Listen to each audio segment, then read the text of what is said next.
Trigonometric ratios. So ఇక్కడ మనము ట్రిగ్నామెట్రీలో only right angle ట్రయాంగిల్ని మాత్రమే యూజ్ చేస్తాము. దాంట్లో కూడా పర్టికులర్గా మనం ఒక యాంగిల్ని బేస్ చేసుకొని సైన్, కాసు, టాన్, కొసెక్, సెక్, కో టాంజెంట్. సో ఈ ఫార్ములాస్కి మనకి వాల్యూస్ ఎలా ఫైండ్ అవుట్ చేస్తాము అనేది ఫస్ట్ మనం చెక్ చేద్దాము.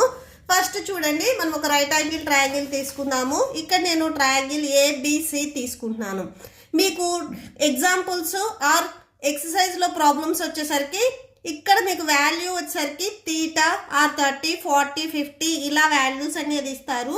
సో ఇది నేను జస్ట్ ఫార్ములా మనం ఎలా రాసుకుంటున్నాము అని చెప్తున్నాం కాబట్టి based of angle A. Suppose మనం ఏ దగ్గర యాంగిల్ చెప్తున్నట్లయితే ఓకే, సో ఈ ఏబిఆర్సి మీద మనకి ఎడ్జెస్ అండ్ ఆపోజిట్ సైడ్స్ అనేవి డిపెండ్ అయి ఉంటాయి. హైపోటెన్యూస్ అనేది మనకి ఎప్పుడూ చేంజ్ అవ్వదు. రైట్ యాంగిల్ ట్రయాంగిల్లో మీకు ఈ ఎల్ షేప్ ఎక్కడైతే వచ్చిందో ఇక్కడ యాంగిల్ అనేది 90 ఉంటుంది. దీనికి ఆపోజిట్లో ఉండే సైడ్ ఎప్పుడు మనకి హైపోటెన్యూస్ అవుతుంది. ఓకే, సో అంటే ఇది వచ్చేసరికి మనకి హైపోటెన్యూస్ అవుతుంది. ఏసీ సైడ్ ఏదైతే ఉందో ఇది మనకి హైపోటెన్యూస్ అవుతుంది. అండ్ నెక్స్ట్ రిమైనింగ్ 2 సైడ్స్లో ఒక సైడ్ వచ్చేసరికి మనకి అడ్జసెంట్ అవుతుంది, ఇంకొక సైడ్ వచ్చేసరికి మనకి ఆపోజిట్ సైడ్ అవుతుంది. సో ఇవి బేస్డ్ ఆన్ తీటా వాల్యూస్. అంటే ఇక్కడ ఏదైతే యాంగిల్ చెప్తున్నామో దాని మీద మనకి అడ్జసెంట్ అండ్ ఆపోజిట్ సైడ్స్ అనేవి డిపెండ్ అయి ఉంటాయి. సపోజ్ ఇక్కడ నేను ఏని బేస్ చేసుకొని ఈ ఫార్ములాస్ అన్నీ చెప్తున్నాను. సో ఏని బేస్ చేసుకొని మనకి అడ్జసెంట్ సైడ్ ఏమవుతుంది అంటే ఫస్ట్ చూడండి, ఈ ఏ అనే యాంగిల్కి ఏబి అండ్ ఏసి ఈ 2 లైన్స్ అనేవి మనకి టచ్ అవుతున్నాయి. ఈ లైన్ అండ్ ఈ లైన్, ఈ 2 లైన్స్ అనేవి మనకి టచ్ అవుతున్నాయి. ఆల్రెడీ నేను ఏదైతే ఏసీ ఉందో ఇది హైపోటెన్యూస్ అని చెప్పేశాను. రిమైనింగ్ సైడ్ ఉంది చూసారా, ఇది మనకి అడ్జసెంట్ అవుతుంది. ఓకే, సో ఈ సైడ్ వచ్చేసరికి మనకి అడ్జసెంట్ అవుతుంది. ఇవి just based on angle A, యాంగిల్ని ఏని బేస్ చేసుకొని మనం చెప్తున్నాము. సో అంటే ఏబి సైడ్ వచ్చేసరికి మనకి అడ్జసెంట్ అవుతుంది, రిమైనింగ్ సైడ్ వచ్చేసరికి మనకి ఆపోజిట్ సైడ్ అవుతుంది. అంటే బీసీ వచ్చేసరికి మనకి ఆపోజిట్ సైడ్ అవుతుంది. సేమ్ ఇదే ట్రయాంగిల్కి మీరు సిని బేస్ చేసుకున్నట్లయితే సో ఏది అడ్జసెంట్ ఏది ఆపోజిట్ అవుతుంది అనేది నేను మళ్ళీ చెప్తాను. ఓకే, సో ఫస్ట్ మనము సైన్ ఫార్ములా చూస్తున్నాము. మీకు టెక్స్ట్ బుక్లో ఆల్రెడీ ఇక్కడ ఫార్ములాస్ ఇచ్చారు. ట్రిగ్నామెట్రీ చాప్టర్లో sine of angle A, angle ఏకి సైన్ వాల్యూని ఫైండ్ అవుట్ చేయాలి అంటే మనం ఈ ఫార్ములాస్ని యూజ్ చేసుకుంటాము. మెయిన్ మీకు ఈ ఫార్ములాస్లో ఇక్కడ ఏదైతే మీకు రైట్ యాంగిల్ ట్రయాంగిల్ ఉంటుందో దీంట్లో ఆపోజిట్ అండ్ అడ్జసెంట్ సైడ్స్ అనేవి మీకు క్లియర్గా తెలియాలి. సో సైన్ ఏ, సో ఏని బేస్ చేసుకొని చెప్తున్నాము. సో దీనికి ఫార్ములా వచ్చేసరికి side opposite to angle A by hypotenuse. Okay, so angle ఏకి ఆపోజిట్ సైడ్ ఏంటిది ఇక్కడ బీసీ. సో ఇక్కడ చూడండి, ఇక్కడ ఏదైతే వాల్యూ ఉందో దానికి ఆపోజిట్లో ఉండే సైడ్ తీసుకోవాలి. మనం ఏ తీసుకున్నాం కాబట్టి ఏకి ఆపోజిట్లో ఉండే సైడ్. సో ఆపోజిట్ సైడ్ మనకి బీసీ అవుతుంది కాబట్టి సో బీసీ బై హైపోటెన్యూస్ ఇక్కడ ఏంటిది ఏసీ. మీకు BC and AC sides, suppose BC side 8 centimetres, AC side 10 centimetres ఇలా ఇచ్చారనుకోండి. సో ఆ వాల్యూస్ని మీరు సబ్స్టిట్యూట్ చేస్తారు. జస్ట్ నేను రైట్ యాంగిల్ ట్రయాంగిల్కి ట్రిగ్నామెట్రిక్ రేషియోస్ ఎలా రాయాలి అనేది చెప్తున్నాను. సో సైన్ ఏ ఫార్ములా వచ్చేసరికి మనకి ఇది అవుతుంది. మీరు మెయిన్ ఏం గుర్తుపెట్టుకోవాలంటే సైన్ ఫార్ములా వచ్చేసరికి side opposite to angle by hypotenuse.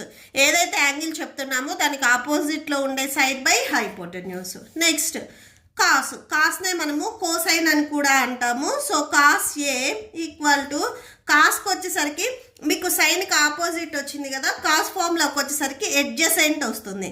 Side adjacent to angle A by hypotenuse. Okay, so adjacent side ఇక్కడ ఏంటి చూడండి AB. So AB by hypotenuse వచ్చేసరికి ఏసీ. ఇక్కడ మెయిన్ మీరు చూడండి సైన్కి అండ్ కాస్కి డినామినేటర్లో హైపోటెన్యూస్ ఉంటుంది. ఓకే, సో ఇది గుర్తుపెట్టుకోండి. సో కాస్ ఏ ఫార్ములా వచ్చేసరికి మనకి side adjacent by hypotenuse. Okay, so దేనికి అడ్జసెంట్ ఇక్కడ ఏ గురించి చెప్తున్నాం కాబట్టి ఏ అనే యాంగిల్కి అడ్జసెంట్. సపోజ్ ఇక్కడ తీటా ఉందనుకోండి, ఏ దగ్గర తీటా ఉందనుకోండి, సో తీటాకి అడ్జసెంట్ బై హైపోటెన్యూస్. సో ఇలా మనం రాసుకుంటాం. అప్పుడు ఏ ప్లేస్లో ఇక్కడ మనకి తీటాస్ వచ్చేస్తాయి. ఓకే, సో ఇక్కడ మనం తీటా రాసుకుంటాం. ఇక్కడ తీటా ఉంటాయి. సపోజ్ ఇక్కడ 30 ఉంటే so cos 30 side adjacent to angle 30 by hypotenuse. So ఏదైతే యాంగిల్ ఉందో ఆ యాంగిల్ని బేస్ చేసుకొని మనం ఈ ఫార్ములాస్ రాసుకుంటాము. Next tan A, tangent of A that equal to, so tangent చూడండి సైన్కి అండ్ కాస్కి ఏవైతే న్యూమరేటర్లో ఉన్నాయో సో ఆ 2 వాల్యూస్ని మనం తీసుకుంటాము. ఓకే, సో ఇక్కడ మనకి సైన్కి న్యూమరేటర్లో ఏముంది, side opposite to angle A by side adjacent to angle A. Okay, so side ఏకి ఆపోజిట్లో ఉండే సైడ్ ఏంటిది, బీసీ. అడ్జసెంట్ సైడ్ వచ్చేసరికి AB. So BC by AB రాసుకోవాలి టాన్కి. ఓకే, సో ఇది tan A formula. Next cosec. So cosec formula చూడండి, hypotenuse ఏదైతే మనకి సైన్ ఫార్ములా ఉందో అది రెసిప్రోకల్ అవుతుంది, అంటే రివర్స్ అవుతుంది. Hypotenuse by side opposite to angle A. Okay, so ఇది కొసెక్ ఏ.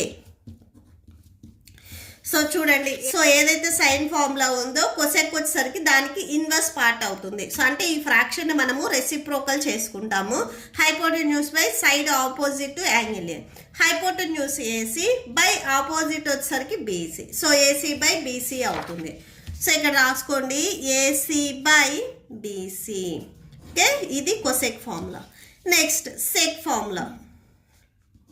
సెక్ ఏ ఏదైతే ఇక్కడ మీకు కాస్ ఉందో ఈ కాస్కి రెసిప్రోకల్ వాల్యూ అవుతుంది, అంటే hypotenuse by side adjacent to angle A అని రాసుకోవాలి. సో ఇక్కడ రాసుకోండి hypotenuse by side adjacent to angle A. Okay, so ఇది sec formula. That equal to hypotenuse ఇక్కడ ఏంటిది ఏసీ అండ్ నెక్స్ట్ అడ్జసెంట్ వచ్చేసరికి AB. So AC by AB అవుతుంది, AC by AB. Next last one cotangent అంటాము, దీన్నే మనము cot ఏ. So same ఇది కూడా ఇక్కడ మీకు ఏదైతే టాన్ వాల్యూ ఉందో దీనికి రెసిప్రోకల్ అవుతుంది, అంటే సైడ్ అడ్జసెంట్ అనేది మనకు న్యూమరేటర్లో వస్తుంది, ఆపోజిట్ అనేది డినామినేటర్లో వస్తుంది. మీకు జస్ట్ ఈ ఫస్ట్ ఏవైతే 3 ఫార్ములాస్ సైన్ కాసు టాన్ ఉన్నాయో వాటికి inverse part. Okay, so tan A formula side adjacent to angle A by side opposite to angle A. So సైడ్కి అడ్జసెంట్ చూడండి ఇక్కడ ఏ వాల్యూ ఉంది, AB, opposite BC. So AB by BC. Okay, so ఇది cot A formula. Next same ఇదే మీరు right angle triangle తీసుకొని ఇప్పుడు C దగ్గర మిమ్మల్ని సేమ్ ఇదే ఫార్ములాస్కి వాల్యూస్ని ఫైండ్ అవుట్ చేయమంటే సో ఎలా ఫైండ్ అవుట్ చేస్తారు అనేది చూడండి. సేమ్ నేను మళ్ళీ ఇదే రైట్ యాంగిల్ ట్రయాంగిల్ తీసుకుంటున్నాను. సో ఇక్కడ చూడండి, ఇక్కడ నేను సేమ్ ఇదే ట్రయాంగిల్ తీసుకున్నాను. ఇక్కడ ఏబిసి కూడా మీకు సేమ్గానే ఉన్నాయి. బట్ ఇక్కడ బిఫోర్ ఏంటంటే నేను ఏ దగ్గర యాంగిల్ గురించి ఇక్కడ ఫార్ములాస్ రాశాను. ఇప్పుడు సి దగ్గర మనం ఏదైనా యాంగిల్ని ఫైండ్ అవుట్ చేయాలి అంటే సో అంటే వాల్యూస్ ఫైండ్ అవుట్ చేయాలి అంటే సైన్ కాసు టాను సో వీటికి ఫార్ములాస్ ఎలా రాసుకుంటాము అని. ఓకే, మీకు మెయిన్ ఏంటంటే ట్రిగ్నోమెట్రీ చాప్టర్లో ఇక్కడ ఏ ఆర్ సి మీకు ఆల్ఫాబెట్స్ ఏదైనా ఇవ్వనివ్వండి, మీరు ఫైండ్ అవుట్ చేసే వాల్యూస్ అనేవి ఈ 2 కార్నర్స్లోనే వస్తాయి. ఇక్కడ యాంగిల్ అనేది ఫిక్స్డ్ బి దగ్గర యాంగిల్ 90 డిగ్రీస్ అని. సో ఇప్పుడు ఇక్కడ ఎప్పుడు మిమ్మల్ని వాల్యూస్ ఫైండ్ అవుట్ చేయమని అడగరు. రిమైనింగ్ ఏవైతే 2 సైడ్స్ ఉన్నాయో వీటికి మాత్రమే మీరు వాల్యూస్ని ఫైండ్ అవుట్ చేస్తారు. ఓకే, సో ఇప్పుడు చూడండి. సో ఇక్కడ మనము సి దగ్గర ఉండే యాంగిల్స్ చెప్తున్నాం కాబట్టి sine C equal to side opposite to angle C by hypotenuse. మీకు ఫార్ములాస్ అనేవి ఏం చేంజ్ అవ్వవు. బేస్డ్ ఆన్ యాంగిల్ ఏని బేస్ చేసుకున్నప్పుడు కూడా సైడ్ ఆపోజిట్ ఇక్కడ ఏ ఉంది కాబట్టి ఏ తీసుకున్నాం, ఇక్కడ సి ఉంది కాబట్టి సి తీసుకోవాలి, ఇక్కడ తీటా ఉంటే తీటా, 35 డిగ్రీస్ ఉంటే 35 డిగ్రీస్. సో ఇవే మనం రాసుకోవాలి. ఫస్ట్ మీరు ఈ వాల్యూస్ రాసుకునే ముందు హైపోటెన్యూస్ ఏంటిది, అడ్జసెంట్ అండ్ ఆపోజిట్ సైడ్స్ ఏంటివి అనేది ఫస్ట్ రాసుకోండి. ఈ ఎల్ షేప్ వచ్చింది అంటే మీకు ఈ కార్నర్ వచ్చేసరికి 90 డిగ్రీస్ ఉంటుంది. దీనికి ఆపోజిట్లో ఉండే సైడ్ ఎప్పుడు మనకి హైపోటెన్యూస్ అవుతుంది. ఇది ఎప్పుడు మనకి రైట్ యాంగిల్ ట్రయాంగిల్కి చేంజ్ అవ్వదు. Next opposite and adjacent sides ఇప్పుడు మనకి చేంజ్ అవుతాయి. సో ఇప్పుడు యాంగిల్ సికి ఫస్ట్ అడ్జసెంట్ సైడ్ రాసుకుందాము. అడ్జసెంట్ అంటే ఈ యాంగిల్ సికి టచ్ అయ్యేవి ఈ సైడ్ అండ్ ఈ సైడ్. ఈ 2 సైడ్స్తో మనకి ఇక్కడ యాంగిల్ అనేది ఫామ్ అవుతుంది. ఈ సైడ్ నేను ఆల్రెడీ హైపోటెన్యూస్ చెప్పాను కాబట్టి రిమైనింగ్ సైడ్ వచ్చాక మనకి అడ్జసెంట్ సైడ్ అవుతుంది. మీకు ఇక్కడ చూడండి, బిఫోర్ ఇక్కడ ఉన్న ట్రయాంగిల్ ఈ ట్రయాంగిల్ ఏమీ చేంజ్ అవ్వలేదు, బట్ ఇప్పుడు ఈ సైడ్ వచ్చేసరికి మనకి అడ్జసెంట్ అయింది. బిఫోర్ యాంగిల్ ఏని బేస్ చేసుకున్నప్పుడు ఇది ఆపోజిట్ అయింది, ఇప్పుడు మనం సిని బేస్ చేసుకుంటున్నప్పుడు ఇది అడ్జసెంట్ అవుతుంది. మీకు మెయిన్ డయాగ్రామ్లో అడ్జసెంట్, ఆపోజిట్ అండ్ హైపోటెన్యూస్ ఈ సైడ్స్ మీరు ఫస్ట్ రాసుకున్నట్లయితే మీరు ఈ ఫార్ములాస్ని ఈజీగా ఫైండ్ అవుట్ చేయొచ్చు. Okay, so next remaining side ఏదైతే ఉందో ఇది మనకి ఆపోజిట్ అవుతుంది. ఓకే, సో ఇప్పుడు చూడండి, side opposite to angle C. Angle సికి ఆపోజిట్లో ఉండే side AB. So AB by hypotenuse AC. So AB by AC అవుతుంది. ఇక్కడ బిఫోర్ మీరు ఏని బేస్ చేసుకున్నప్పుడు బీసీ బై ఏసీ అయింది, ఇప్పుడు ఏబి బై ఏసీ అయింది. ఓకే, సో ఇది మీకు డిఫరెన్స్. నెక్స్ట్ కాసు సికి చూద్దాము. Side adjacent to angle C. Angle సికి adjacent side and hypotenuse. Adjacent side వచ్చేసరికి బీసీ అండ్ హైపోటెన్యూస్ వచ్చేసరికి AC. So BC by AC అవుతుంది. నెక్స్ట్ టాన్ ఫార్ములాస్ చూడండి. Side opposite to angle C by side adjacent to angle C. Angle సికి opposite and adjacent sides రాసుకోవాలి. Opposite side వచ్చేసరికి AB and adjacent వచ్చేసరికి BC. So AB by BC అవుతుంది. Next cosec. Cosec చూడండి, formula ఏదైతే sine ఉందో దీనికి inverse part cosec అవుతుంది.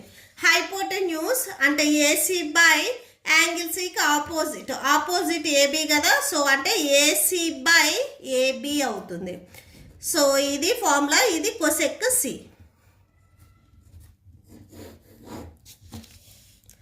సో నెక్స్ట్ చూడండి, సెక్కి hypotenuse by side adjacent to angle C. Hypotenuse ఇక్కడ ఏసీ, సో అడ్జసెంట్ వచ్చేసరికి BC. So AC by BC అవుతుంది. AC by BC. Next last one card C చూడండి, అడ్జసెంట్ బై ఆపోజిట్. అడ్జసెంట్ వచ్చేసరికి BC and opposite AB. So BC by AB అవుతుంది. Okay, so that's it. మీరు ఇలాగా ఇక్కడ ఏవైతే angles ఇచ్చారో వాటిని బేస్ చేసుకొని మీరు ఫార్ములాస్ రాసుకుంటారు. Okay, so that's it.